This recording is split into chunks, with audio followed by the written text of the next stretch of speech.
So good morning. Thank you to each and every one of you, distinguished panelists, for being here with us today to celebrate the World Humanitarian Day, an international day that commemorates humanitarian workers and those who have lost their lives while providing life-saving support to people most in need. My name is Mila Cataldo, Foreign Affairs journalist and blogger based in Dubai, and I'm going to moderate today's panel discussion. Hosting us today is the International Humanitarian City, the world's largest hub for humanitarian aid based in Dubai, that has been always at the forefront in this troubled year, ravaged both by the COVID-19 pandemic and climate change emergencies, delivering essential commodities, life-saving supplies, and vaccines worldwide. I want to give you some figures. 1,292 shipments and 126 countries served, and $131 million in terms of value of relief items dispatched. So this is just to convey you the idea of the broad scope of the humanitarian aid delivered by the International Humanitarian City community last year. So we will see now a video and then we will be back.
So as we have seen in this video, in today's panel, we're going to talk about the challenges posed by COVID-19 pandemic that has significantly changed our lives and how it has also reshaped the humanitarian response.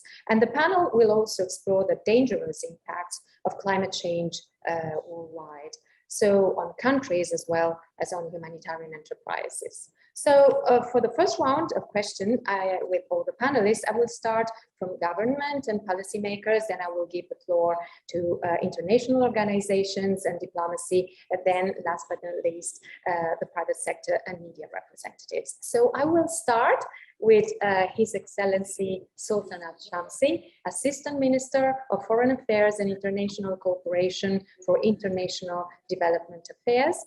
And this year, the whole world has joined forces to fight the coronavirus pandemic, and the UAE have concentrated their efforts both on domestic front, curbing the COVID-19 infections and leading a massive vaccination campaign, and abroad, sending humanitarian aid to affected countries around the world. A lot has been done both on a global level, cooperating with the WHO and other international organizations, and being involved in a considerable number of bilateral agreements, including, I will just name a few, including the setting up of a 4,000-bed hospital in the UK.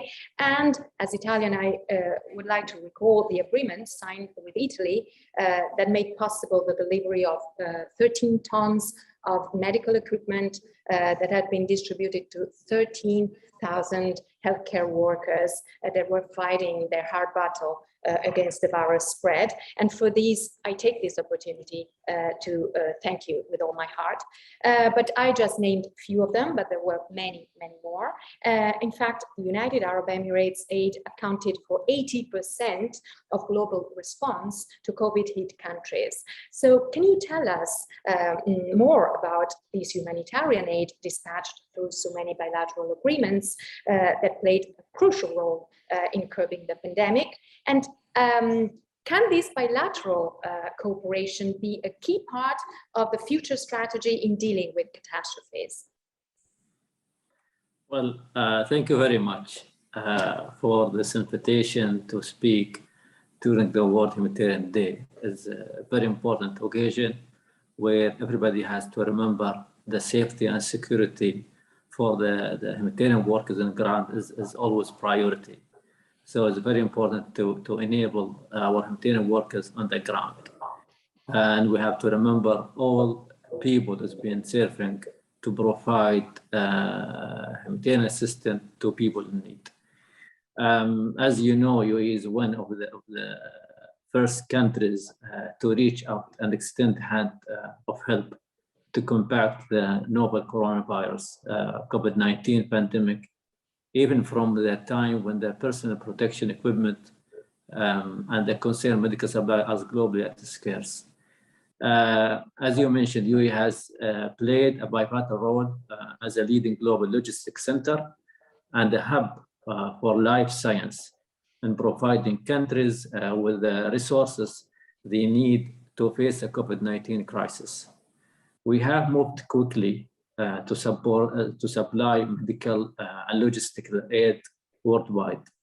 Thanks to our country's global infrastructure, logistic capabilities, and geographical proximity to Africa, Asia, and Europe.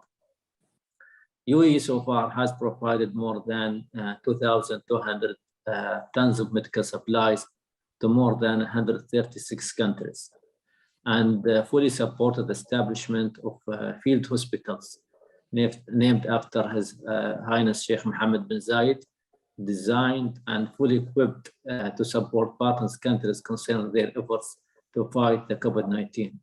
So far, the construction of the field hospitals have been completed and inaugurated in Jordan, Guinea-Conakry, Sudan, Sierra Leone, Lebanon, and more recently in Mauritania. Those to increase the capacity of health authorities in these countries, while other field hospitals also on the process. Also, as you mentioned, the Dubai International Humanitarian City has dispatched hundreds of shipments of COVID-19 aid with their partners. That include protective equipment, other materials to more than 126 countries around the world. UAE has also support and work closely with international organizations like WHO, WFP. We provided in-kind donation to WHO amount of $10 million. Also, we work closely with WFP to transport number of hospitals from Europe to Guinea, to Ghana and Ethiopia. In November 2020, UAE announced the launch of the HOPE Consortium. Since its inception, the HOPE Consortium has handled 65 million doses of COVID-19 vaccines to 40 countries. In addition, UAE strongly support the COVAX facility and initiative has been recently announced in-kind donation of $50 million for the COVAX Advanced Market Commitment to facilitate logistical transportation and distribution of vaccine worldwide. Also, our national airlines, Emirates and Etihad, playing a very important role for the distribution of the vaccines. Yeah, so really a great, a great vocation for cooperation and philanthropy. So now I will ask to Mrs. Nadia jbour, head of the United Nations High Commissioner for Refugees Office in the UAE. Your organization plays a leading role in sending humanitarian aid around the world.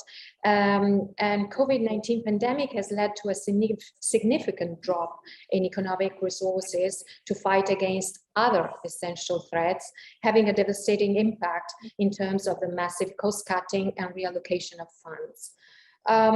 What are the key changes, in your opinion, after 2020 from an organizational and operational point of view in humanitarian response to refugee crisis?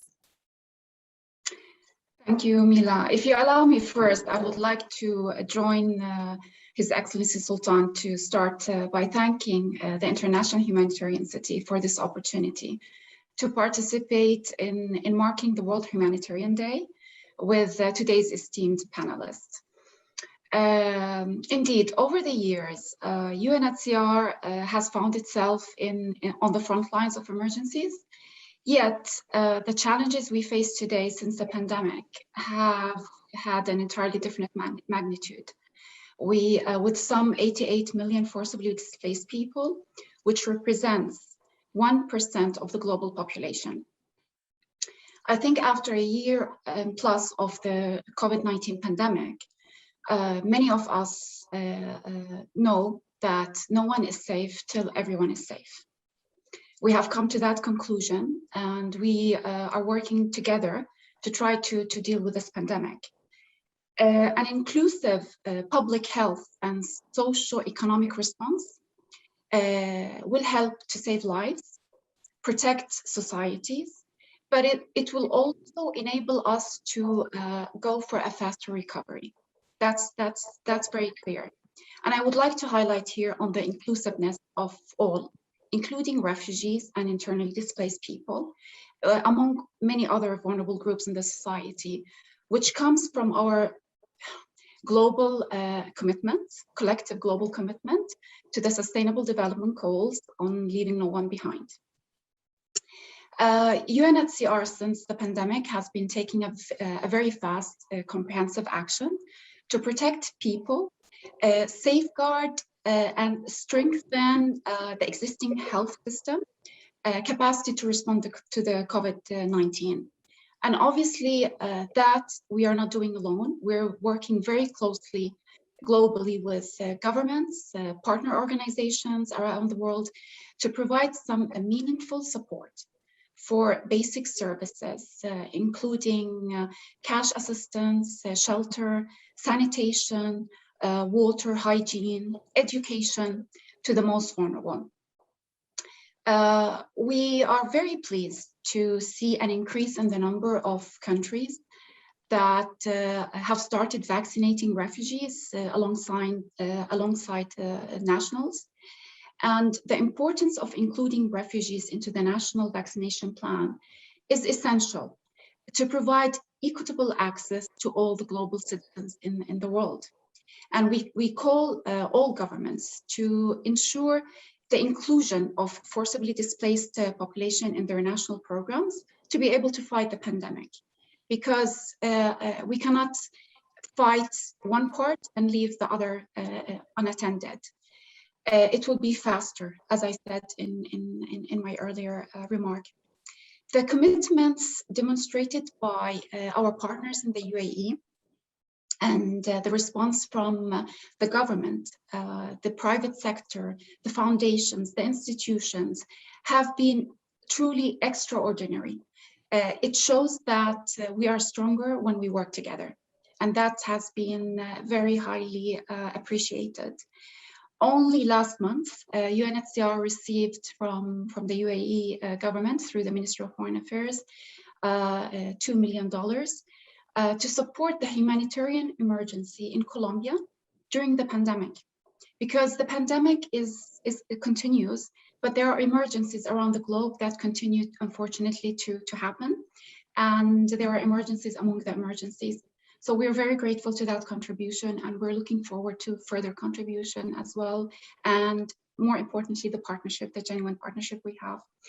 I also want to highlight that we have had a long-standing partnership with the International Humanitarian City, whereas in last year during the pandemic, We had 8 flights departing from Dubai to different UNHCR operations globally, such as Sahel, Sudan, Uganda, Bangladesh, Indonesia, Ethiopia, and many other countries around the globe to provide life-saving assistance to the displaced in need during this pandemic and beyond. Thank you. So thank you. So I would say that equitable access to vaccines and cooperation are the pillars of the humanitarian relief and the way it should be funded for the future. Thank you.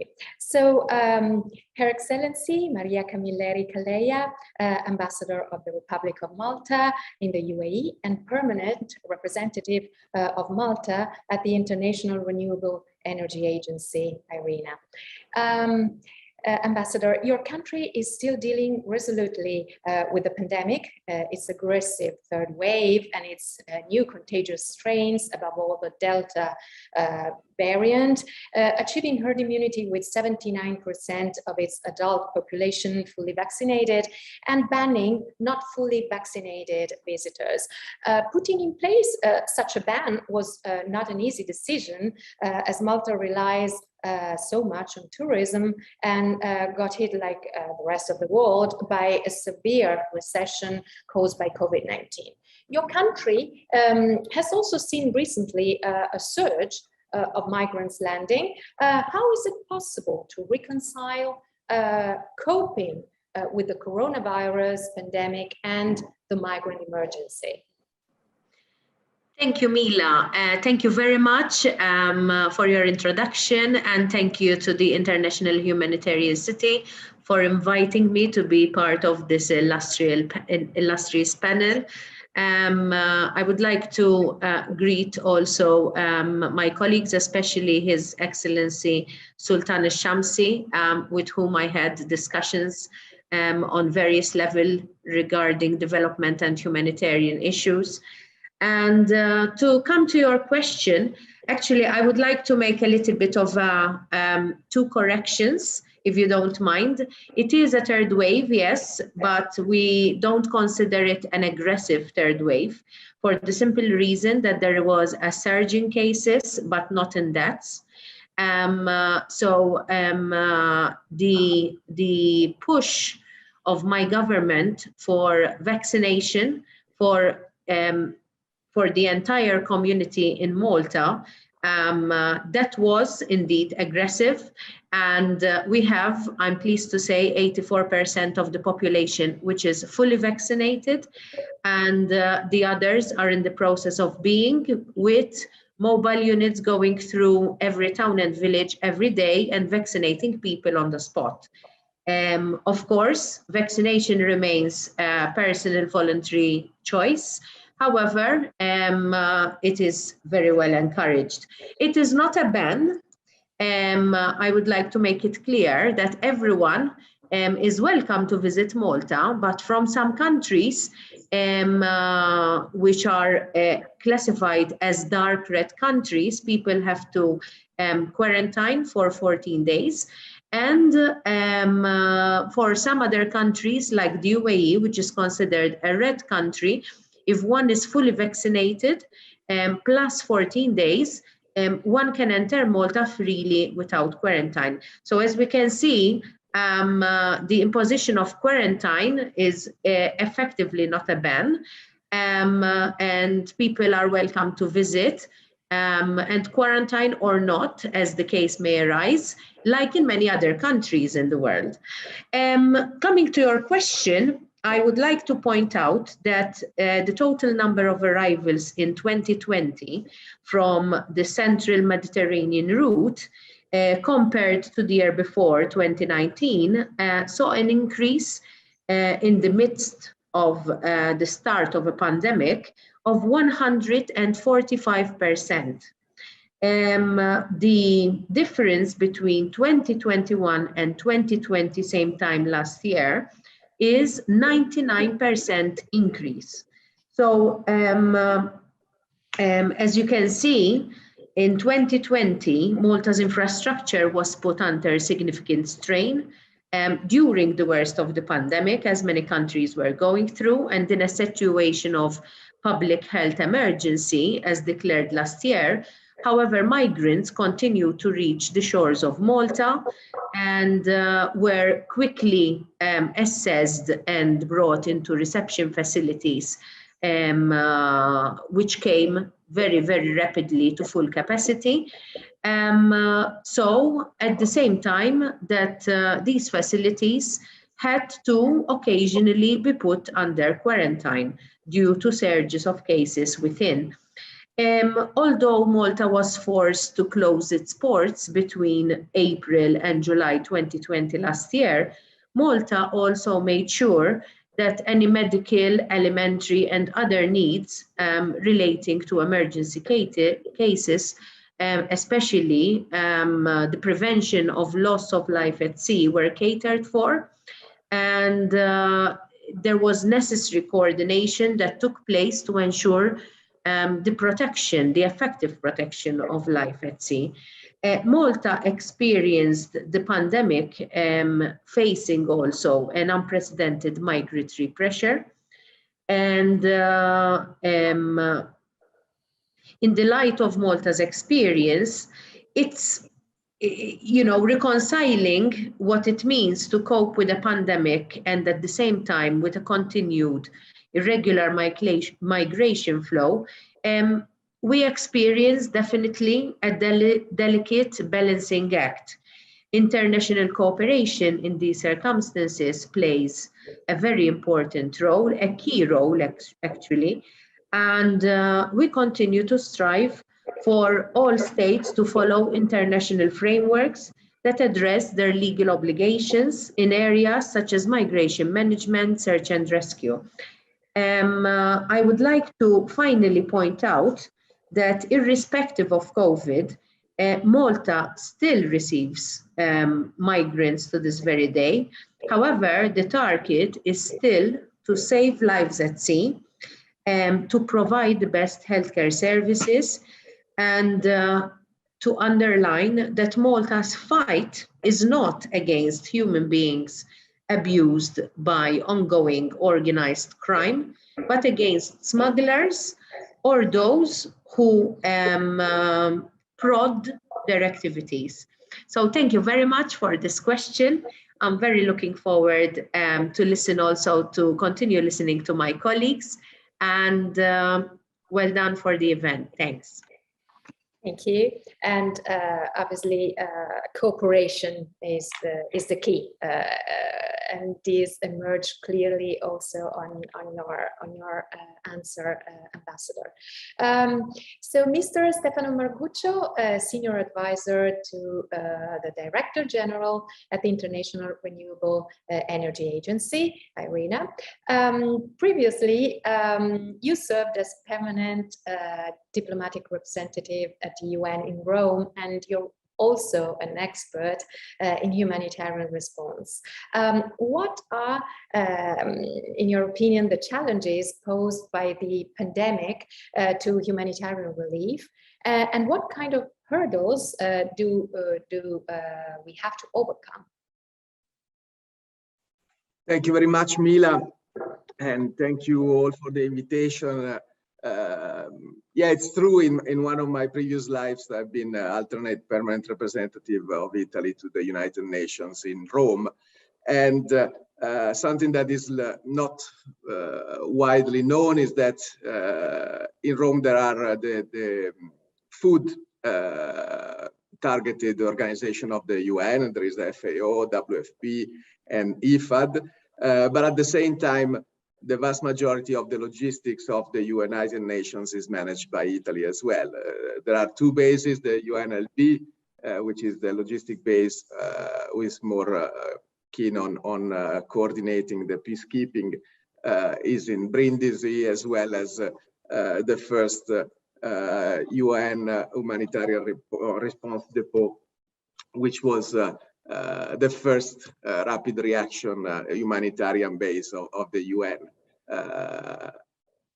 which among the founders as Giuseppe Saba, who we all know. So this has been my let's say passive experience as a humanitarian action. I mean, I've been following the activities of the logistics as a donor and as a host country, and on the field sometimes, because I've been deployed to Albania as well, where we had some humanitarian crisis.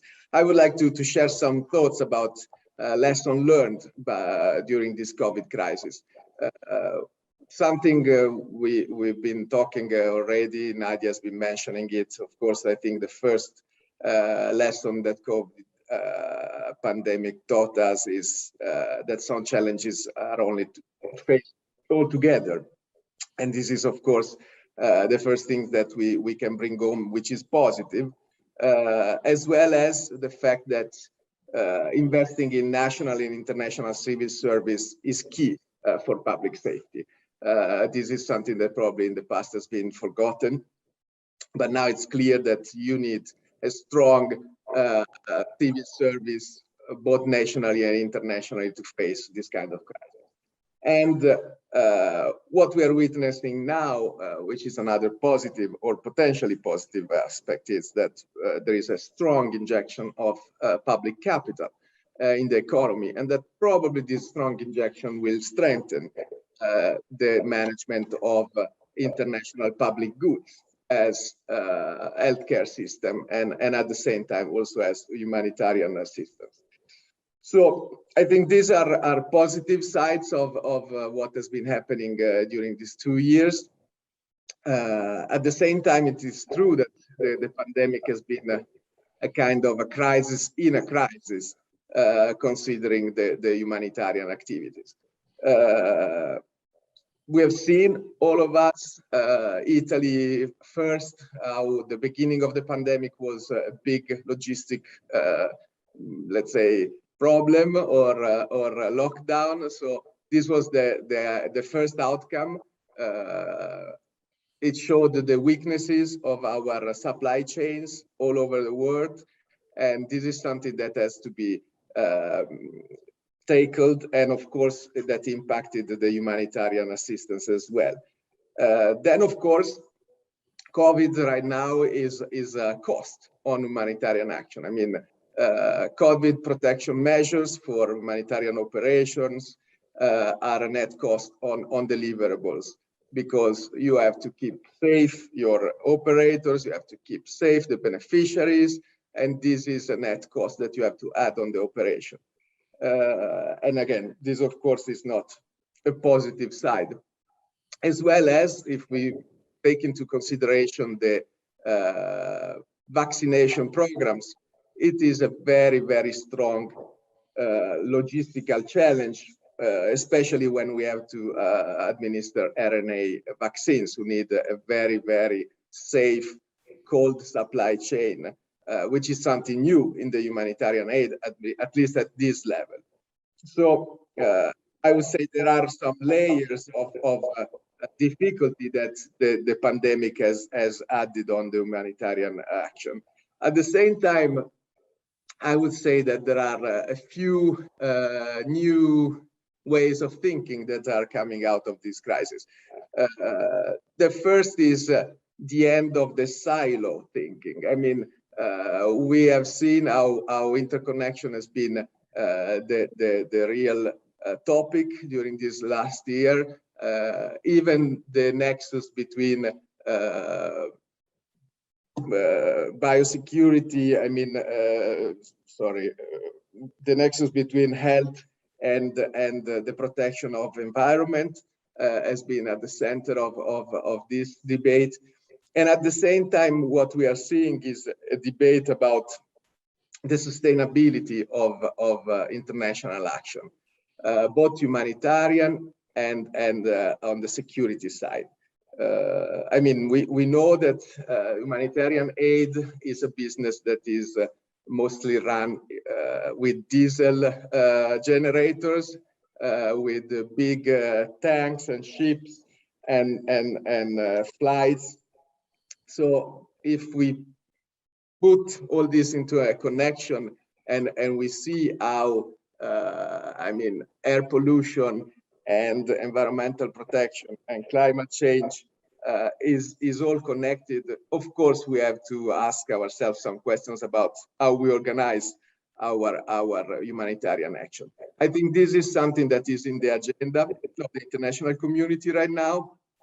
There is a starting debate also in the Security Council, and I must say that the UAE is promoting this debate as a newly appointed member of the UN Security Council. They've been pushing a lot on the nexus between energy and security, and climate change and security, environment and security.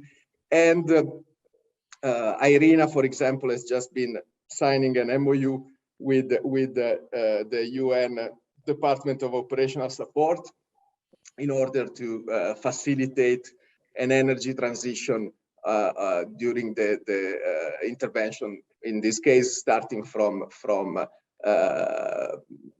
peacekeeping operations. But we've been cooperating in the past as well with UNHCR, and I think this is a new trend, just because, as I said, we are really ending the era of the silo thinking, and we are widening our horizons and try to tackle this challenge in a very holistic and new way. So overall, I think that the outcomes of this crisis can be very positive. Thank you, Mila. Thank you. You highlighted quite many points, I have to say, because you talked about cooperation, of course, because no one can act alone. The importance of civil service, healthcare systems, I mean, strong healthcare systems, so investments also in supply chain, but most of all, this aspect of a sustainable humanitarian response. Thank you. And Mr. Henrik Ambak, Senior Vice President, Cargo Operations Worldwide, Emirates Sky Cargo. In 2020, Emirates, with its air freight division, Emirates Sky Cargo, built its network of global cargo destinations, ensuring goods all over the world and crossing a milestone, delivering life-saving supplies and COVID-19 vaccines. How crucial has been your role in humanitarian response? And can you tell us more about Sky Cargo initiatives, Emirates Sky Cargo initiatives, and your proactive and innovative solutions to deliver aid both locally and internationally? Well, first of all, thank you very much for inviting Emirates to participate in this forum. Humanitarian aid is obviously something that is close to heart, both for us as a company and for us as employees of the company. Well, being an airline, what we fundamentally provide is a conveyor belt of connectivity, in our case, connecting 140 cities across the world in a systematic way. Next to the capacity itself, what should not be also be kept in mind is that we also have infrastructure on ground, primarily in terms of people, local logistical setups. So once we arrive somewhere, we have our own people to help with the further transport of the goods. We saw that very instrumentally in the Beirut explosion last year, where we had some shipments going in, and the first days there was a little bit of how is this going to work out? And the fact that we had our own people on the ground made it far easier for us to get the aid we were transporting timely to the people who needed it. It may not be known, but in Dubai, we actually operate the world's largest GDP certified pharmaceutical hub. Emirates as an airline already pre-COVID transports something like 200 tons of pharmaceuticals every day. So pharma is a substantial business for us, and we are known and working with all pharmaceutical manufacturers already. So we can provide, you can say, the infrastructure, we have the aircraft, and we have the people on ground around the world. And if you looked at what we have done over the past year, well, in May, we opened for a period for free transport for NGOs into India. And that very quickly became 100 tons of aid transported. We were involved in the Beirut explosion, as I talked about, in the relief exercise, where we transported 160 tons of goods, where NGOs and private individuals and companies wanted to help, and we provided the transportation. And we actually worked with the IHC in the Ouagadougou exercise, where we moved 100 tons of urgent goods. So we try to play our role. We think we have an asset to help with in terms of a network and our infrastructure on ground. And we are very happy that we can play some kind of part in helping others. Thank you.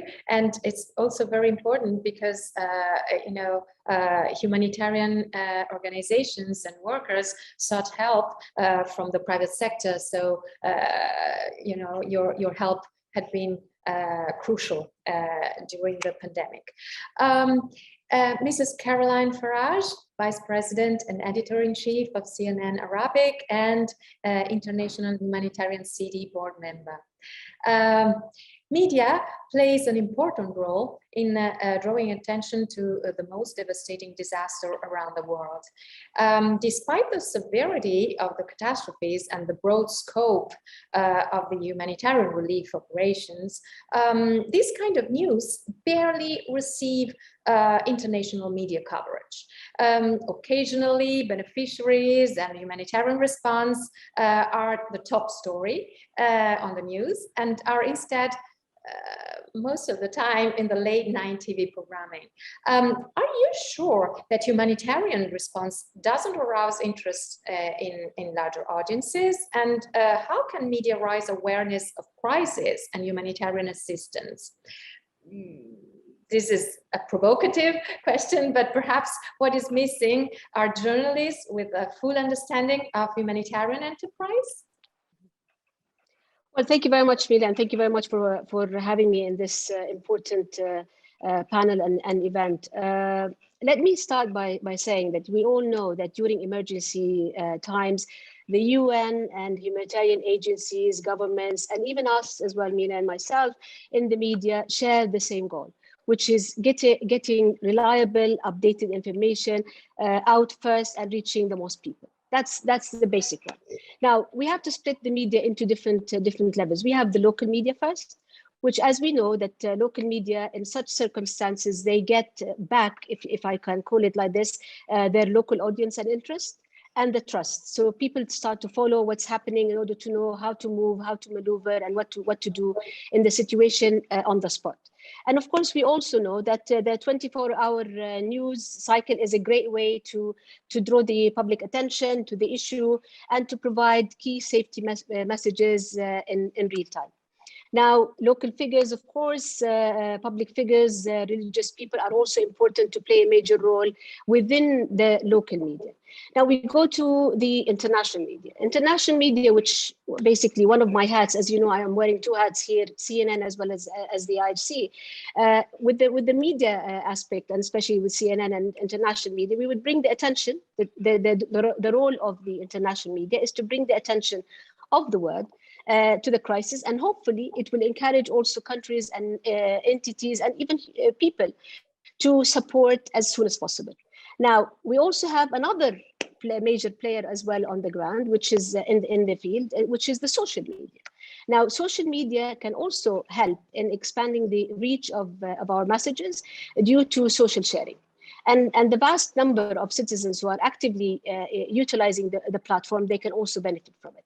It can also serve as an open communication channel for residents to respond back, ask questions, and provide updates. And we've seen that in many platforms, and we've seen also some major platforms on the social media started to allocate such services and also tools. So it is a collective responsibility. It's not only international media, it's not only local media or social media. So it has to be all together. So if you go now to the news agenda in the international media, you find it extremely busy. We have wars, we have disasters, we have COVID, we have climate change, we have poverty, we have unemployment. And if you have the time, I can give you a huge list. It will take me hours. But the audience as well, they're in their own fingers. They can scroll up, they can scroll down, and they can basically decide what exactly they want to focus on. So we also need to play a major role in educating the audience, because as you know, in the media, they play with numbers and they depend on numbers. So if the audience are reading the story or watching the video or watching the TV, then the network will consider that this is bringing attention and there's attention to the story. So they keep working on it. But if there's no audience, depending on the finger, as I mentioned, then some entities, unfortunately, they will decide then next. They turn the page and they go next. But I can say with my hat as CNN here that I'm very proud to be part of CNN, who is using the motto CNN Go, which is CNN, we go where the event is, we go where the disaster is. And not only this, even on a commercial perspective, we open the floor for all entities, international entities, humanitarian entities to chip in and also promote their missions and their calls for donations. And that is a platform that we usually put it on our social media. We open it as well on our digital media as well as TV. We call for donation and support. And this is something we feel it is part of our contribution to the event and also supporting the people who are suffering, unfortunately, from these entities. So it takes two to tango. It takes both sides. And before I close, I think it's also important that the governments and the humanitarian entities, as well as the agencies, to cooperate with the media. Sometimes, as you know, you and me would knock on the doors many times and we will not get information. We will not get access. We will not get footage. And that is something crucial. So there should be an understanding from both sides. And as I said, it takes two to tango. I'll stop here. Thank you. Thank you. And it's very important what you said, because media have a responsibility and responsibility of educate. So, sometimes as it's, news can shape us from our perception of risks to our attitude to immigrants, or from the content of our dreams or our views of foreign countries. But as you said, we can educate, and I'm adding myself as part of the press, obviously. Absolutely. The second round of questions to all panelists is going to focus on the impact of climate change on humanitarian aid and the challenges that we'll have to face in the next future. So, Excellency Al Shamsi, Assistant Minister of Foreign Affairs, the UAE are located in a region exposed to extreme weather conditions. And at the beginning of 2020, the UAE officially linked extreme weather events in the country and worldwide to global warming and climate change. That poses a threat, obviously, to water supply and food security. Gradually diversifying its economy, the country, the United Arab Emirates, is becoming less and less reliant on oil, moving towards a more sustainable economy. Without drastic efforts to reduce greenhouse gas emissions, the humanitarian impact of human-caused climate change is going to have far worse consequences and far faster than most scientists had projected. What is the UAE doing on this regard? And from your perspective, is international cooperation the best way to overcome these twin challenges, COVID-19 and climate change?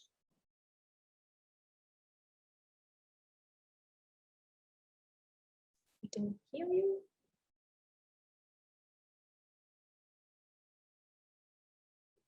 We are not hearing. We are not hearing you, Excellency. No. Okay, sorry. Okay, good. Well, thank you for the question addressing the climate change, which is really one of the defining issues in our era.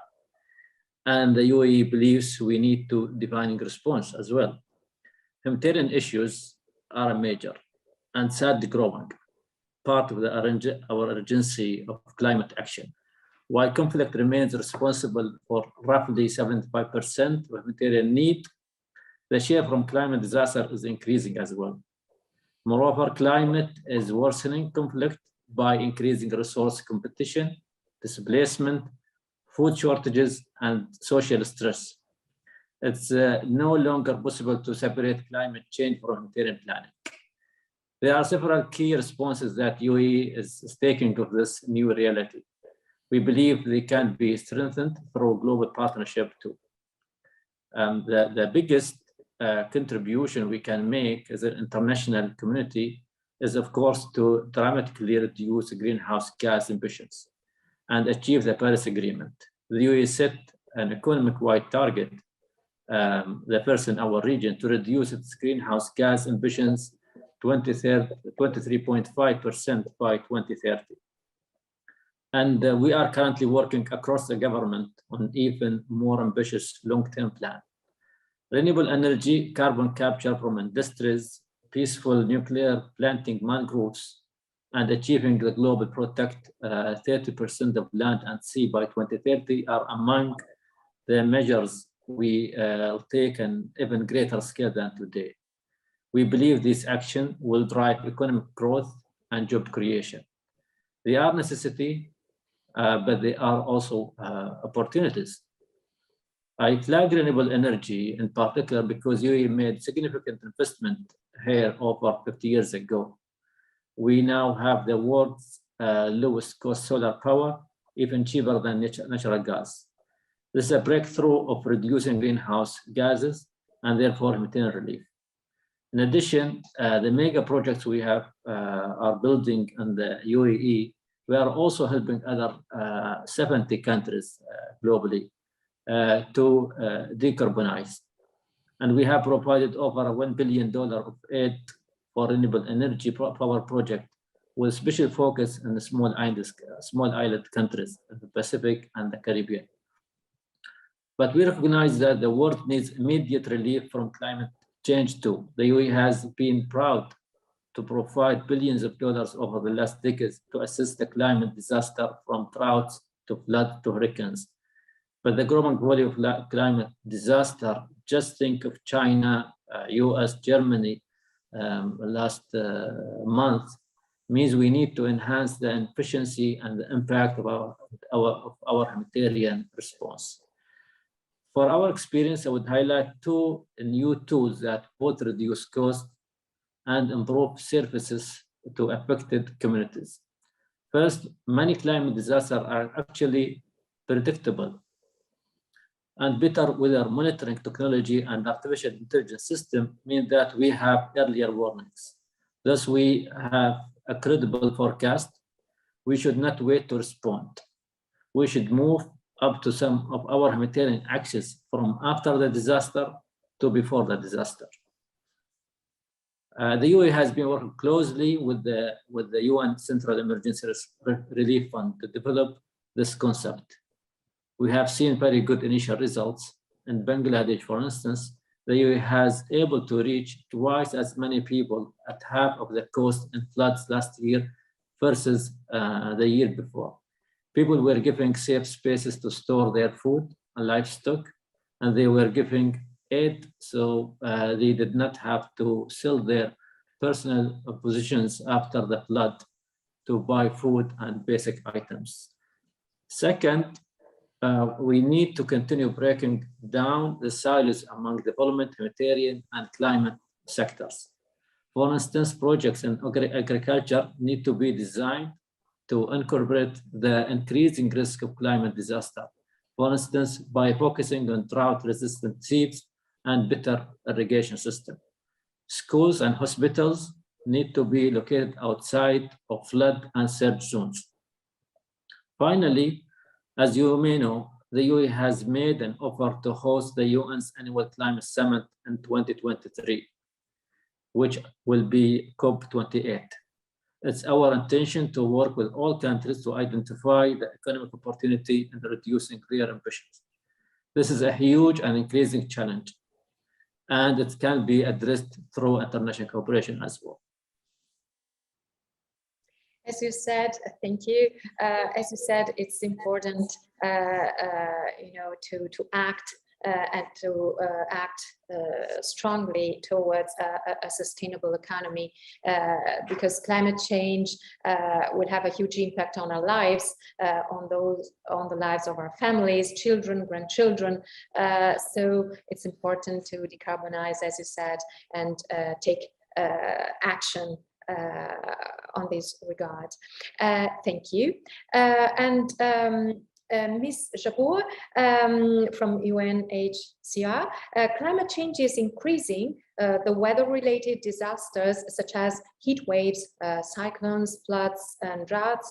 And the last UN report was warning that climate change is threatening the lives of millions of people around the world and will boost demand for humanitarian aid that could rise up to 50% by 2030. In your opinion, do COVID-19 and climate change offer an opportunity to rethink the way humanitarian enterprises run, developing local capabilities that will match the high standards of humanitarian organizations? Thank you, Mila. Actually, your question is touching very deeply my heart, because I'm personally getting anxious about the effect climate crisis has on all of us, conscious about how our beautiful planets might just disappear sooner than later, not allowing our future generation, including my son and many children, to enjoy this planet simply because we're a little bit, as human beings, we're not learning our lessons rapidly and fast. That's my personal opening remark to this very dear question. I think the COVID pandemic can be seen as a test case for the world's emergency preparedness to respond to the impact of climate change, particularly the impact it has on the most vulnerable. And again, I will repeat, the most vulnerable people, that we have the refugees and internally displaced among them. During the pandemic, we have seen governments swiftly adopting measures to control its spread and mitigate the social economic impacts. We have seen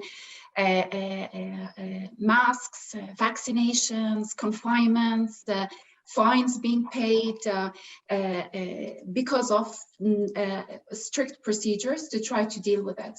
Unfortunately, the climate crisis is not yet being met with that same sense of urgency. You can keep closing an eye, the problem doesn't go.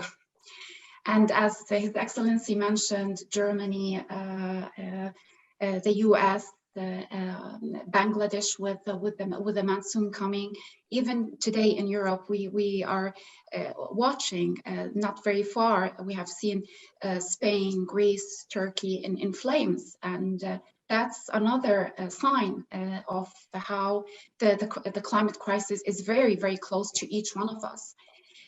Climate change and pandemic, they don't discriminate. They transit borders, and they threaten millions of lives. And sadly, refugees and displaced people are among the most vulnerable in the world to the disease and the effect of climate change. Over the past 3 decades, UNHCR, the UN Refugee Agency, has been working on numerous fronts with governments, donors, partners, and also I want to go back to the inclusiveness, also with the displaced who have skills, they have capacity, and they're very powerful. You have to include everybody in your interventions. But we have been engaging in numerous efforts to help those displaced by conflict and the effect of climate change. In collaboration, we have had on several fronts with states, we seek to respond to the effect of climate change it has on the emergency. And we are helping states to develop laws and policies in order to prevent and mitigate climate-induced crises.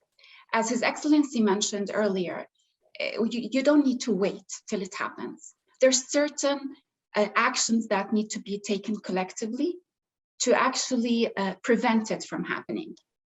So UNHCR has been adopting a comprehensive response to the refugee situation by addressing the environmental impact by decreasing its own pollution and carbon footprint, making its activities worldwide, globally, more sustainable by implementing innovative solutions and greener humanitarian response. I'm just going to go and give you an example just to add a flavor to what Carolina mentioned, the human stories. For example, you have in Ethiopia in Kadada camp, we're partnering with different parts of the government, the partners, to build resilience by supporting a setup and building capacity of solar power cooperative that play a very key role in providing clean energy for both refugees, but also the host communities. In Bidi Bidi in Uganda, it's amazing to see that the camp has been reshaped to reduce vehicular traffic almost by half. So we are improving pedestrian and bicycle path with direct benefits and socioeconomic growth for both refugees and the host communities, which is quite important. You cannot, again, as I emphasized earlier, you cannot tackle one problem by isolating a certain population from the larger community. In Bangladesh, UNHCR and partners with the refugees, we have been helping to reduce the risk of flooding and landslides caused by the monsoon storms, planting fast-growing trees to stabilize the hillsides, but also providing alternative energy sources to firewood for cooking, and training also refugee volunteers as first responders to any potential crisis. To protect the world's displays, we must do much more to protect the environment. In simple terms, protecting the environment provides better protection for people. And not only for those who are displaced, but for the communities. We are not far from literally a climate disaster that we will regret if we don't take action. Action individually, but also collectively. I was not believing in it till maybe it comes with maturity, maybe it becomes with also listening to the news and watching the effect it has. But I personally have committed to do certain measures. And my colleagues in the office, it starts simple.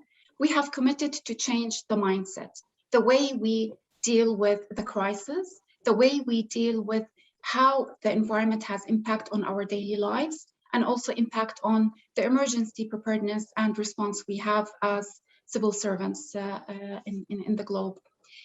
At the Global Refugee Forum late 2019, before the COVID, UNHCR had launched a Clean Energy Challenge. This is what we call it. And it basically is seeking to bring business, not men, business. I want to be genderly sensitive. Governments and organizations. We are bringing together everybody to provide a greener and safe energy for forcibly displaced populations. We are basically renewing our call to partners to make a difference in hundreds of settlements around the world, because climate crisis is affecting everyone. You're not far. If you see the map, we have had certain hints, indications that we're not moving in the right direction. So we're trying to mobilize the partners and sit together to find solutions, a more sustainable solution, a greener intervention throughout all our humanitarian interventions globally. Thank you.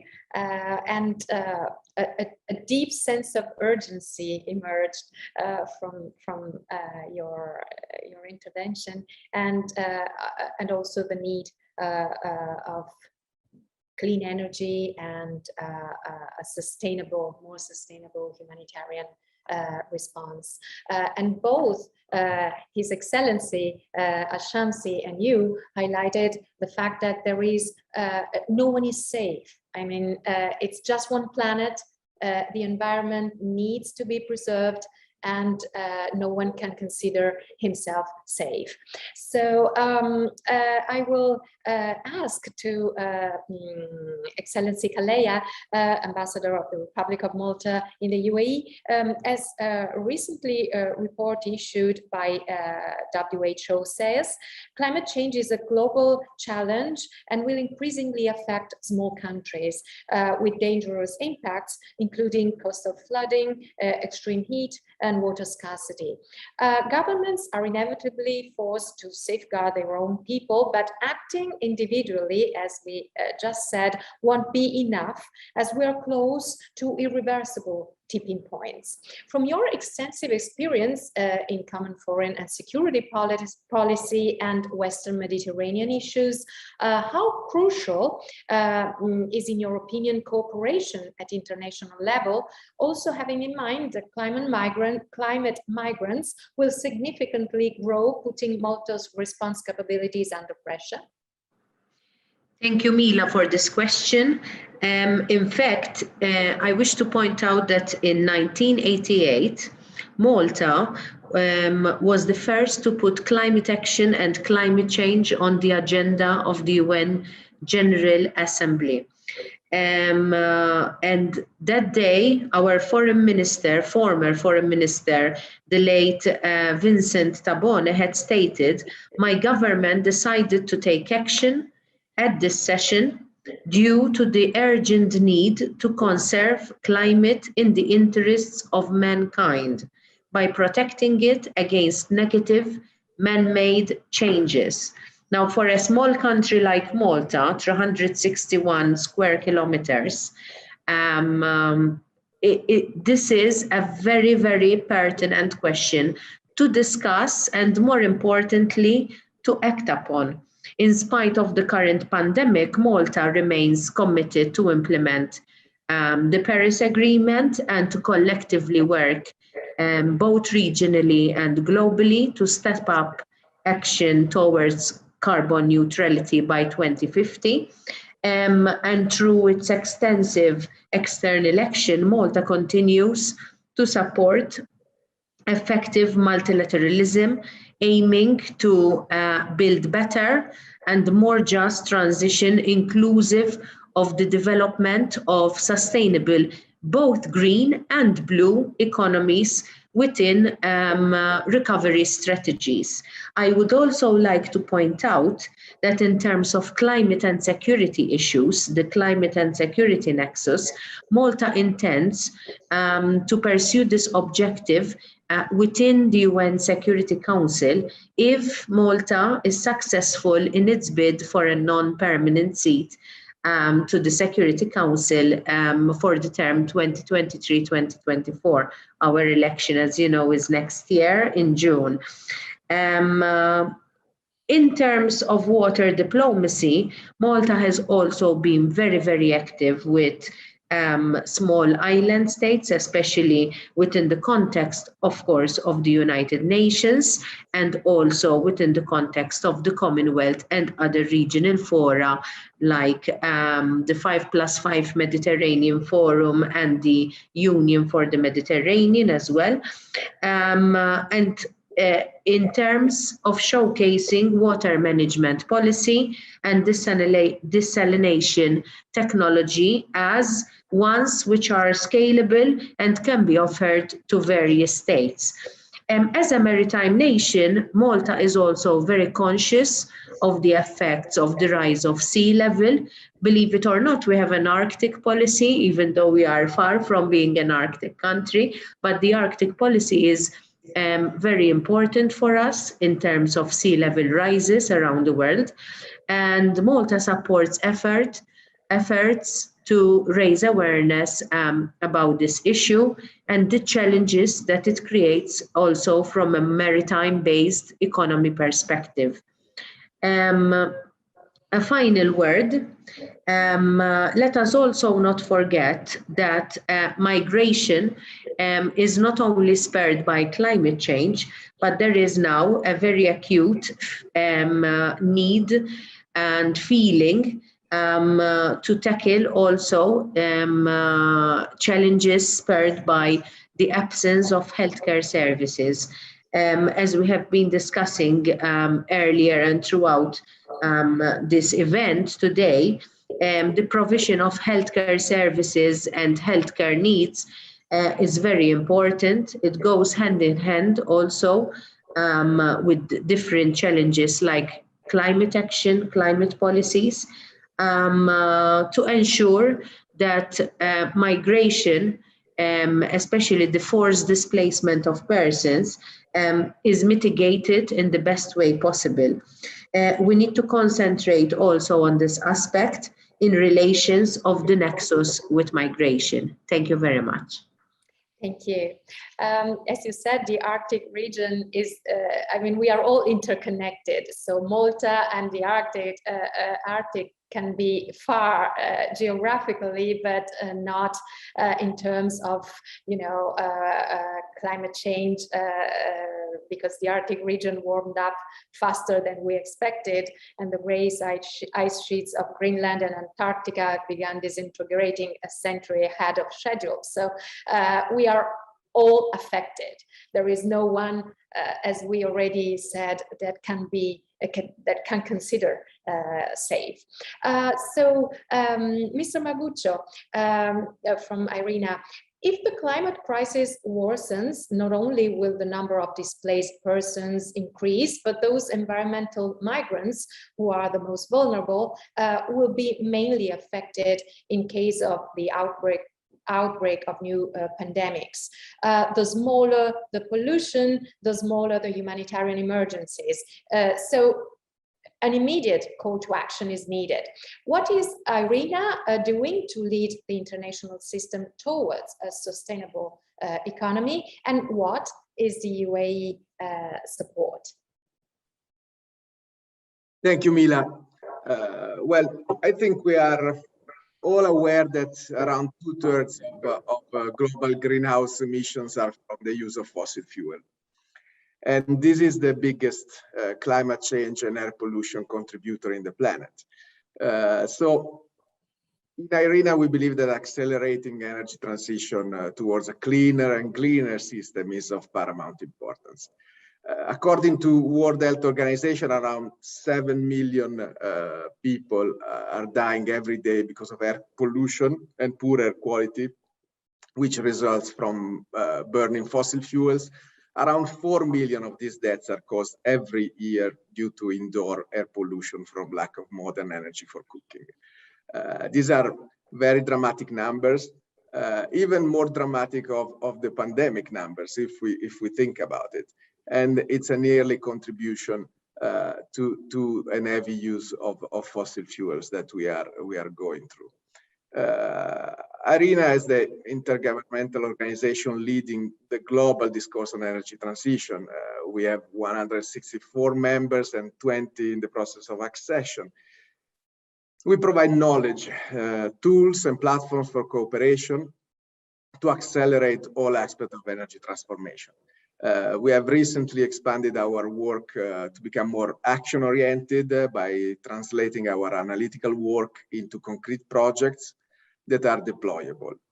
And additionally, we recently established 6 so-called collaborative frameworks where we are building a platform of discussion and cooperation of our member states together with the private sector as well. I think the work of IRENA is of more relevance today than ever before as we grapple with the twin challenge of climate change and health crisis. The science of climate change is clear. According to the IPCC special report on 1.5 degrees, energy emission must reach 0 in 2050. This is a fact. And what we are witnessing is that this fact is more and more becoming a reality because more and more countries are presenting a strategy to net zero to 2050. And this is very relevant for us.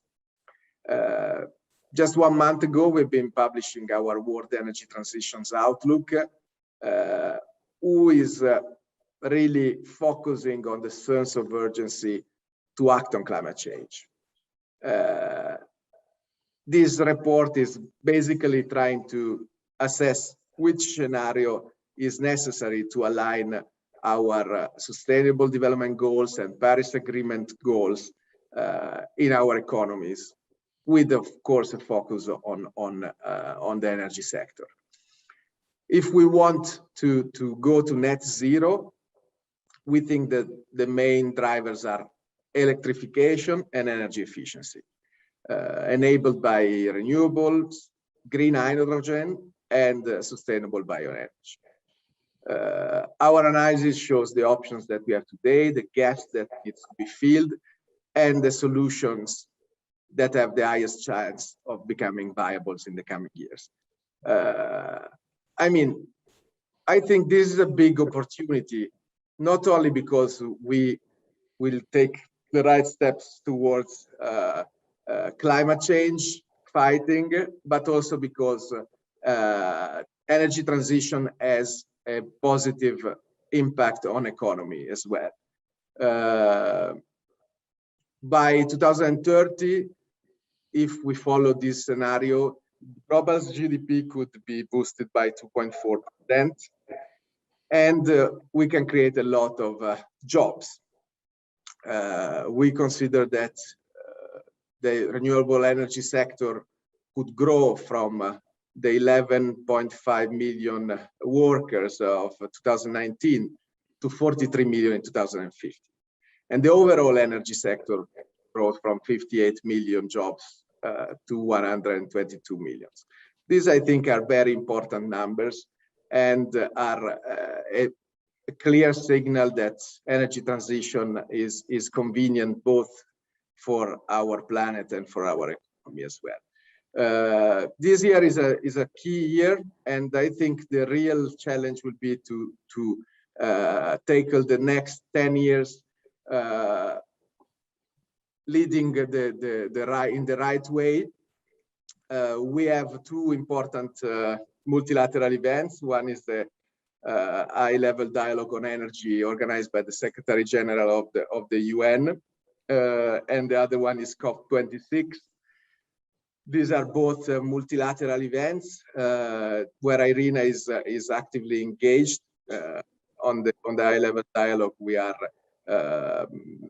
leading the energy transition part. And of course, we are cooperating with the UK and Italy on the way to Glasgow. We are really trying to do our best to push for a real and fast transition. We think that time is the most important variable in this. And we also know that the UAE as our host country is at our side. We've been cooperating with the Abu Dhabi Development Fund in many of these activities of financing energy transition, especially in small island countries like His Excellency Al Shamsi was telling us in the beginning of this round of questions. And we are working on a new facility to provide concessional loans for energy transition as well. And I think that the signal that the UAE is a candidate towards COP28 is very important, considering that they will be able to advocate for a strong energy transition of the countries where fossil fuel and oil is still at the backbone of their economy. So I think it's a very strong signal that shows the commitment of the UAE in this sector, and that really gives a sign of how strong they want to lead in this sector. Thank you, Mila. Thank you. And it was very important what emerged, both from His Excellency Al Shamsi and your intervention, that energy transition is an opportunity obviously for the environment, for a sustainable economy, but also in terms of new jobs. So we have to act fast. There's no time to waste. So time is another crucial factor. So Mr. Henrik Ambak from Emirates. Emirates Sky Cargo promptly responded to humanitarian emergencies, creating an unlimited air bridge to Lebanon and India, you already mentioned, and working closely with the International Humanitarian City, developing innovative logistics solution for crisis relief operations. How are you committed in increasing the cooperation with the International Humanitarian City and the humanitarian sector? Well, the simple answer is completely committed. Of course, there's a longer answer to that, but you can say, as I mentioned before, what we can provide is transportation capability, both in the air and on the ground. And that is, of course, essential when you want to distribute goods. We have the setup, we have the assets, we have the people, and we are in that sense committed to put that available. We therefore also entered an MOU with IHC to make that commitment, not just a spoken thing, but also a written thing. And that outlines how we are providing our capacity to the benefit of what the IHC would like to do. So you can say the company's commitment is relatively solid, I would say, and demonstrated in practice. As I mentioned before, we have on a number of occasions been transporting without payment, which is, as a private company, I guess the most clear way you can demonstrate that you're serious about what you're saying. Absolutely, absolutely. And obviously having such contacts, I mean, and connections on air and on the ground is absolutely important. And the contribution of the private sector, so of Emirates, is absolutely very important for humanitarian response. Ms. Faraj from CNN Arabic, global warming is a real threat to humanity, and the consequences of climate change and the resulting humanitarian emergency should be brought to the attention of world public opinion. Media has a great responsibility in this respect, including once again me being part of the press. How can media, so how can we act fast and make public opinion clearly perceive the scale of the disaster we are facing? Well, first of all, let's agree that with COVID, it was pretty fast because it came as a surprise and everybody was like in the same place, if you like, in the same spot. So whether you're rich or poor, whether you're old or young, everybody was like looking for an answer. What's going on? What should I do?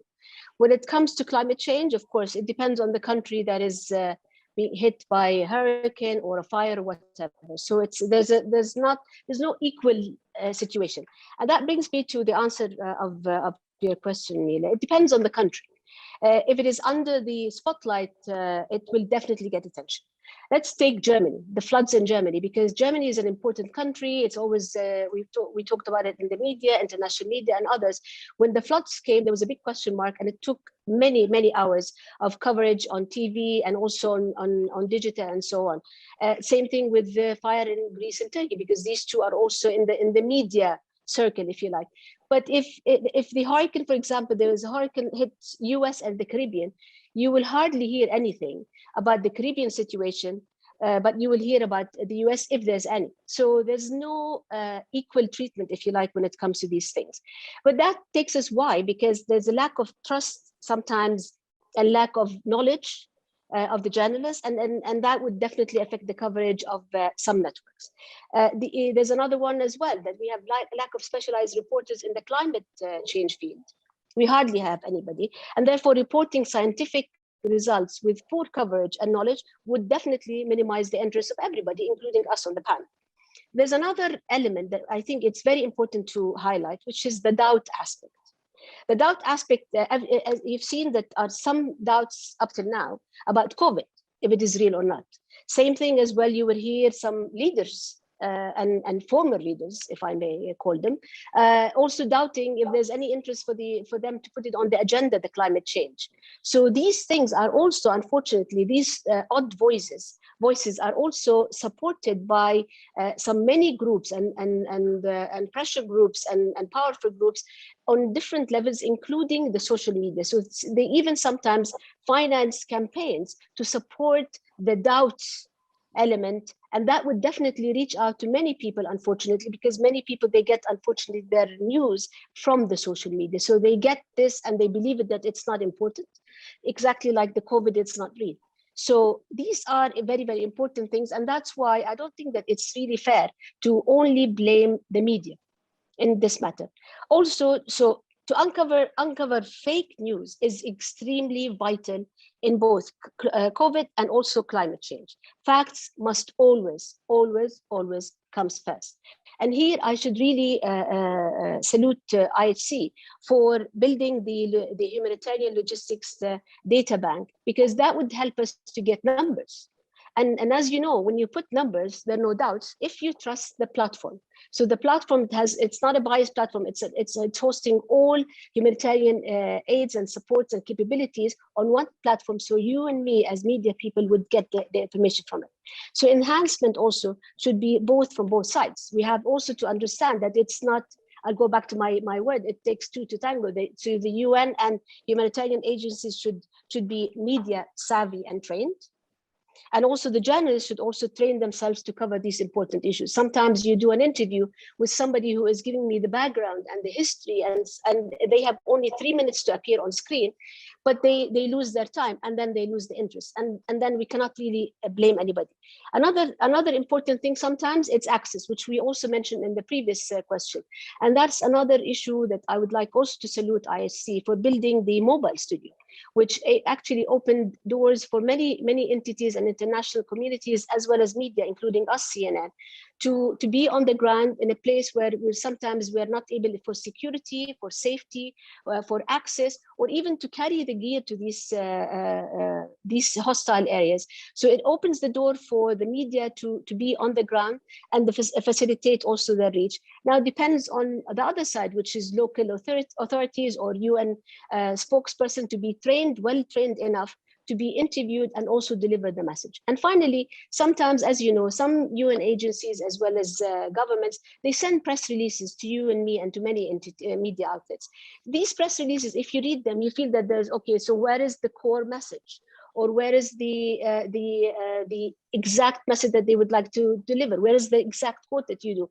These things need to be revised again, and we need to work together in order to really build a clear statement that can reach to the people, because that is not important whether it's CNN doing it or BBC or anybody else. It's important to deliver the message to the people who are supposedly #1 focus for us. So I'll stop here. So it's very important what you said, Caroline, the fact that we have to fight fake news. There must be cooperation from both sides, as you said, because sometimes also to convey a good message is extremely important, not only, you know, for the media to give it to the audience, but it has to be conveyed properly on first place. And obviously it's extremely important to educate once again, because sometimes people is informed via social media, and sometimes that's a place where a lot of fake news spread out. So a final statement, a very quick final statement addressed to all the panelists. I'd like you to reflect how both COVID-19 pandemic and climate change have dramatically changed the way the world comes together to deal with such crisis, and how crucial is a new cooperative approach to humanitarian assistance in order to overcome the challenges we're facing. Let's start with Excellency Al Shamsi, and then we go through all the panelists. Well, thank you very much for the Mila for this one. The new challenge to approach humanitarian assistance is presented as a dual threat, COVID-19 and the climate change. But we could see as well presented as triple threat, conflict, COVID-19 and climate change. We refer to Syria, Sahel countries, South Sudan and others. These countries do have a major effect from COVID-19 and suffer of the impact of climate change. But one of the main factors of present destabilization of the society, and which throws people into insecurity, suffering, and very often to a condition of survival are the wars and conflicts. Very important to take into consideration is that because of the COVID-19 pandemic, almost all countries retreated behind their sovereignty, closing their borders, restriction of the freedom of the movement, in the vein of hope to stopping the spread of the coronavirus.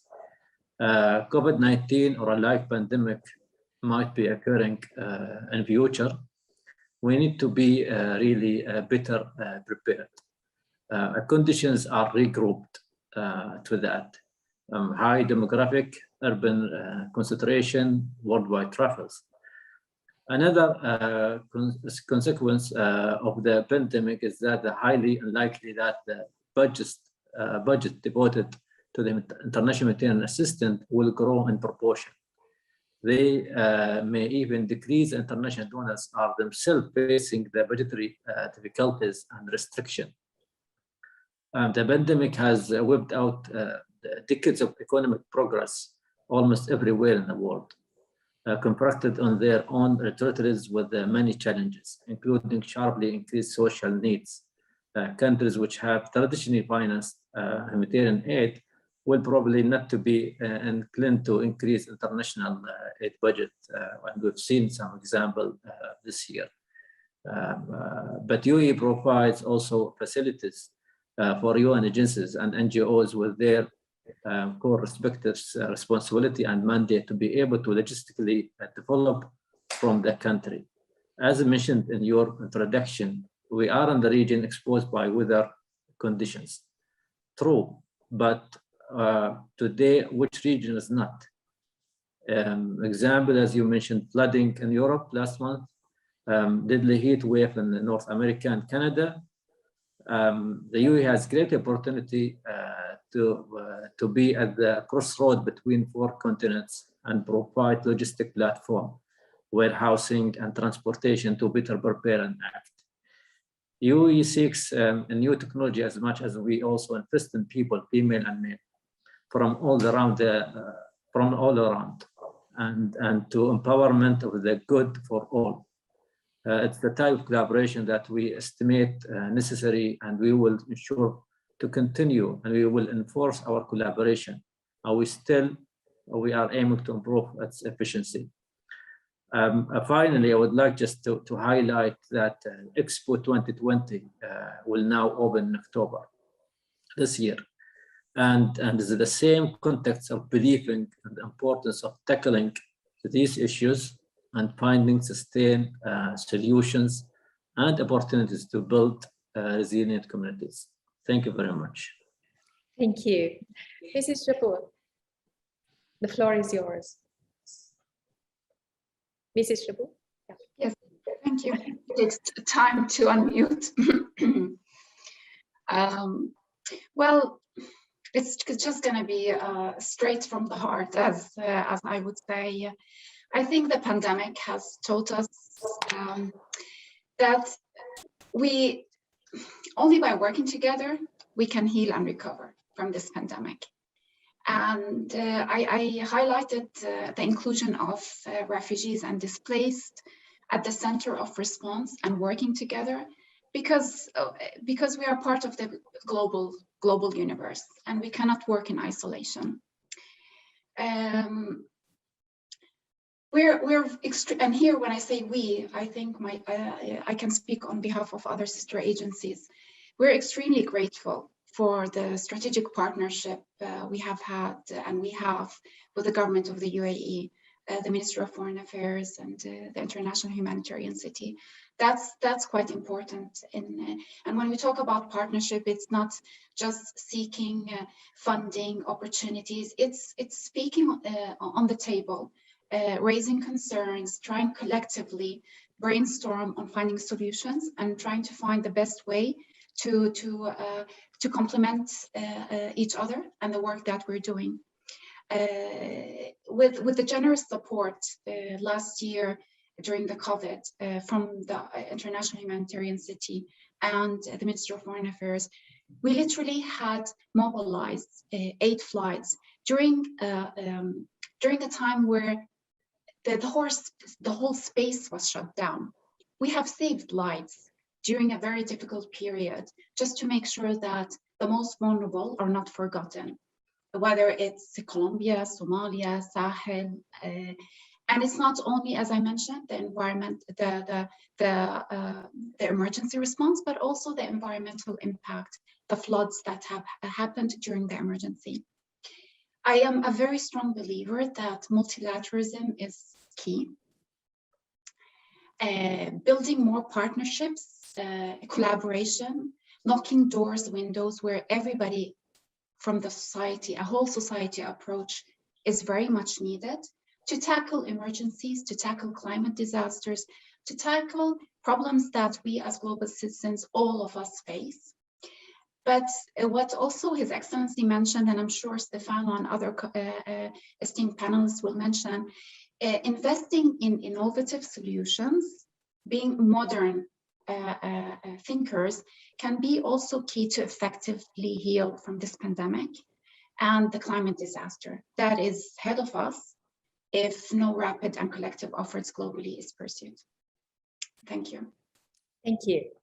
And Excellency Calleja, the floor is yours. Thank you very much. First of all, I would like to thank for the fact that Malta was chosen out of so many countries to participate. For me, this gesture means that in spite of the size of my country, everyone is important and everyone has a role to play and contribute in humanitarian assistance and humanitarian aid, and then the process of conveying that. COVID, of course, the pandemic has been distressing and a crisis for many countries, but I prefer to be positive, not COVID positive, of course. We can say that the pandemic has increased the rapidity of solutions, analysis, and it has provided an opportunity for all of us to shake up our thinking process and to challenge our status quo, as every crisis does, after all. So we have to profit from this challenge to move forward. And I speak on behalf of a country that is affected by climate change, that had a crisis in its healthcare system when supply chains broke down in the start of the pandemic, which has a migration management challenge that has been constant for at least 2 decades.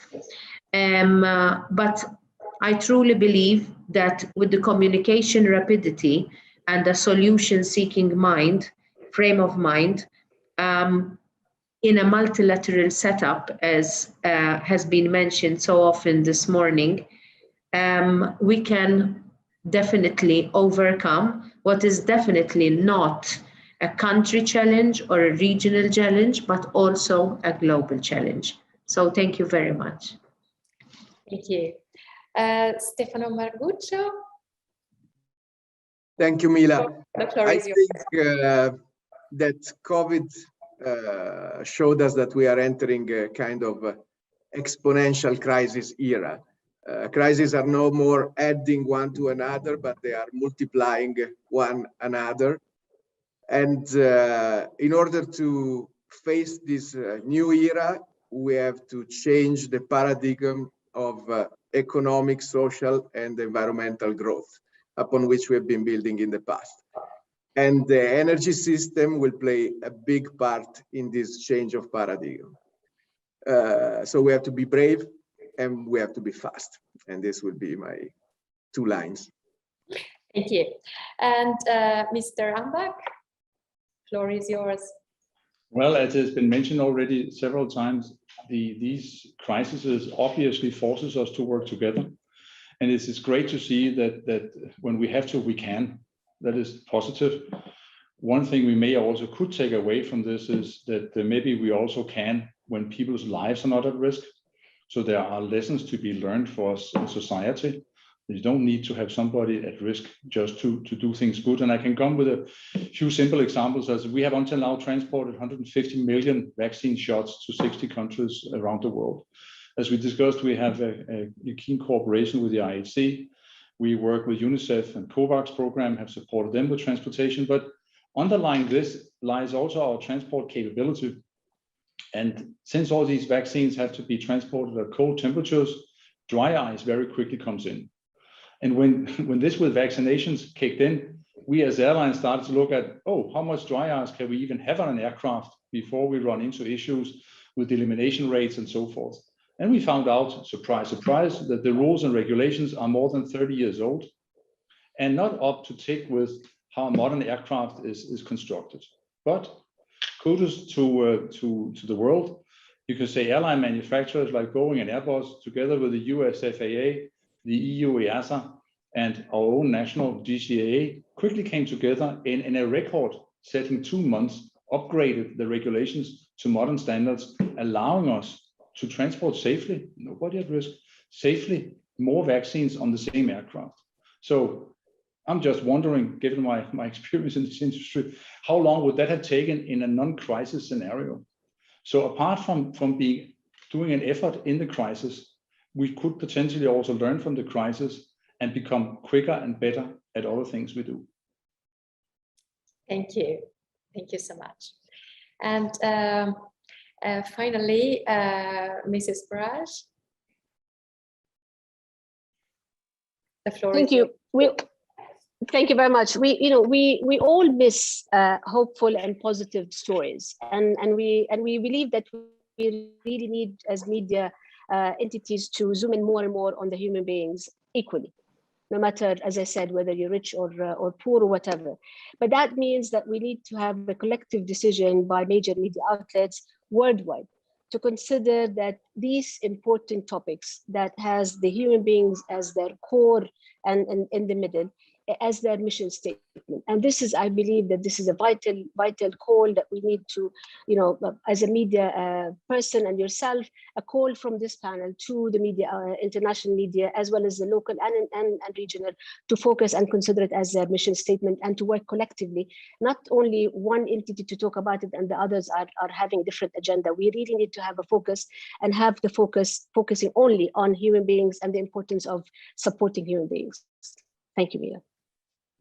Thank you. Thank you so much. So all of you highlighted preparedness, partnership, information sharing, training, but acting fast and collectively. So I want to thank all the panelists for their time and for their precious contribution. It has been an insightful panel discussion full of food for thought. Thank you very much indeed. And goodbye. Thank you. Thank you. Goodbye. Thank you. Bye-bye. Pleasure to be here. Thank you. Bye-bye. Thank you. Bye-bye. Thank you.